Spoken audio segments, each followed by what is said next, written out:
Welcome back my channel. అందరూ బాగున్నారా? ఈ వీడియో నచ్చితే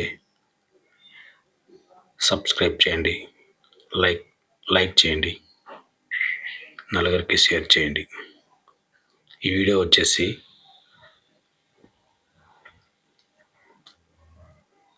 శనగిత్తనాల చట్నీ, గుంత పొంగనాలు.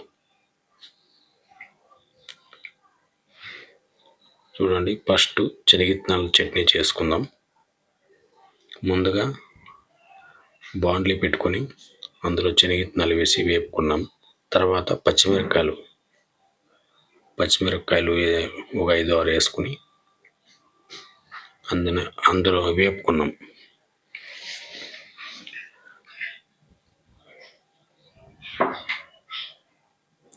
పచ్చిమిరపకాయలు కొంచెం బాగా వేగేంత వరకు పచ్చిమిరపకాయలు వేయించుకున్నాం కదా. చూడండి, శనగిత్తనాలు, ఉప్పు, ఎర్రగడ్డ, కొత్తిమీర అన్నీ వేసుకొని చట్నీ అయితే రెడీ చేసుకున్నాం. ఇక గుంత పొంగనాలకి రెడీ చేసుకున్నాం. ఫస్ట్ సాస్ వేసి తర్వాత ఎర్రగడ్డలు వేయాలి. ఎర్రగడ్డలు వేసిన తర్వాత బాగా కొంచెము ఎర్రగా వచ్చేంత వరకు వేయించుకోవాలి. ఫస్ట్నే ఇప్పుడు కరివేపాకు చల్లుకోవాలి. ఫస్ట్నే ఇప్పుడు మాడిపోతుందని ఇప్పుడు చల్లుకుంటే బాగుంటుంది, మాడిపోకుండా బాగుంటుంది. కొంచెం రెడ్గా అయ్యేంత వరకు వేపుకోవాలి.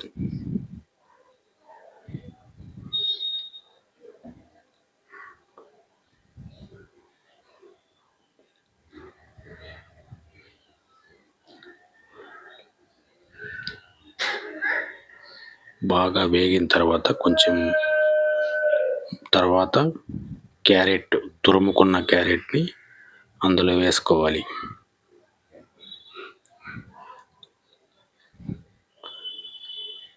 వేసుకున్న తర్వాత కొంచెం పసుపు కలర్ వచ్చేంత వరకు వేపుకోవాలి. వేపుకున్న తర్వాత దాని మీద కొత్తిమీర చల్లుకోవాలి. అలా చల్లుకున్న తర్వాత అదంతా కలిసి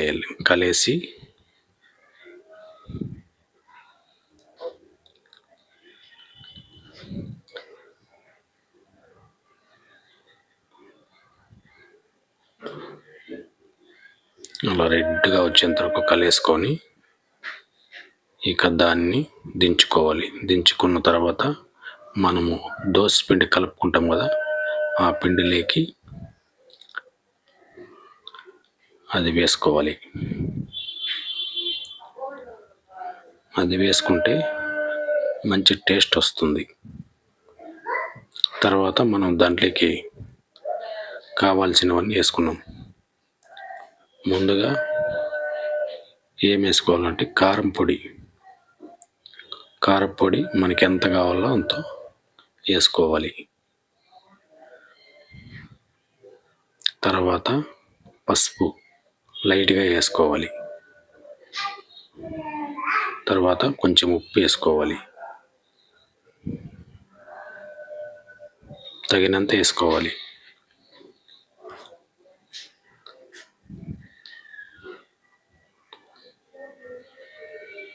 అలాగే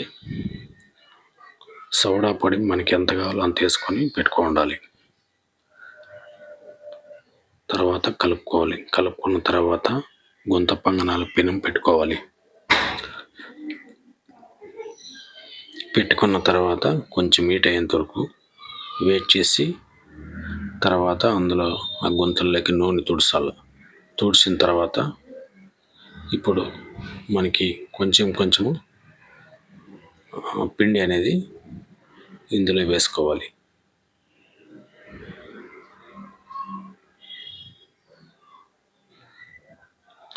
పెనం బాగా వేడెక్కింది, అందుకే పెద్దగా వేసుకుంటే మళ్ళా తిప్పేయడానికి ఉండదు. అందుకని ఫస్ట్ది ఎక్కువ వేసినాను కాబట్టి ఇప్పుడు తక్కువ వేసుకుంటున్నా.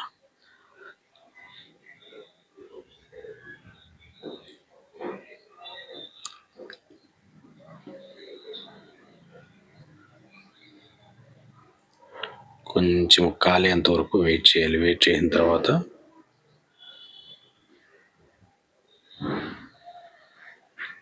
కాగిందండి. కాగిన తర్వాత మనం ఏం చేయాలంటే దాన్ని తిప్పుకోవాలి. మనం తిప్పుకుంటే అది ఈ పక్క కాలిండదు కదా, అది కూడా కాలుతుంది. అలా అన్నీ తిప్పుకోవాలి. కొంచెం ఎర్రగా కాల్చుకుంటే బాగా ఉడుకుతుంది లోపల బయట. లేకపోతే సరిగ్గా అలా కాలకపోతే అట్లే ఉంటుంది పిండి. అందుకని అలా బాగా కాల్చుకోవాలి.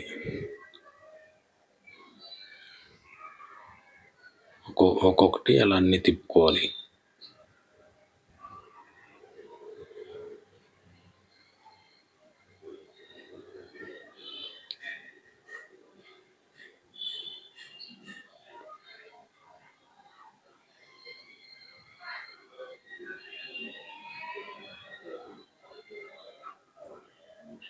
అలా అన్నీ తిప్పుకున్న తర్వాత ఒక 2 నిమిషాలు వెయిట్ చేయాలి. ఆ తర్వాత అంతా బాగా ఉడుకుతుంది.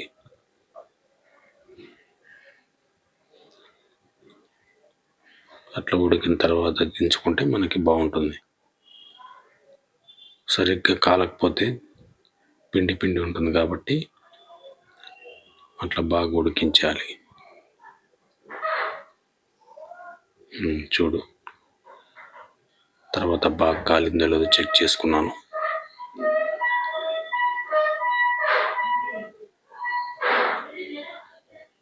ఫస్ట్లో ఒక వాయి వేసుకున్నాను, చూసి మళ్ళా వేసుకుందాంలేని. అందువలన ఫస్ట్ ఒక వాయి వేసుకున్నాను. కాలింది. ఇంకొకటి అన్ని ప్లేట్లోకి వేసుకున్నాను. చూడండి, ప్లేట్లోకి వేసిన తర్వాత అన్నీ ఎంత బాగున్నాయి. చూడండి ఎంత అందంగా వచ్చినాయో, ఎంత బాగున్నాయో. చూశారు కదా. తర్వాత అవి చాలవని ఇంకొక వాయి వేసుకున్నాను. అవి కూడా అంతే, సేమ్ అన్నీ తిప్పేసుకున్నాను. తిప్పేసుకున్న తర్వాత ఇంక అన్నీ దించుకున్నాను. దించుకున్న తర్వాత ఇంకా ప్లేట్లోకి పెట్టుకున్నాను. చూడండి, పెట్టుకున్న తర్వాత ఇంకా తినడానికి ట్రై చేసినాను. చాలా బాగా టేస్టీగా వచ్చింది, సూపర్గా ఉంది. ఇలా కూడా మీరు వండుకోండి, బాగుంటుంది.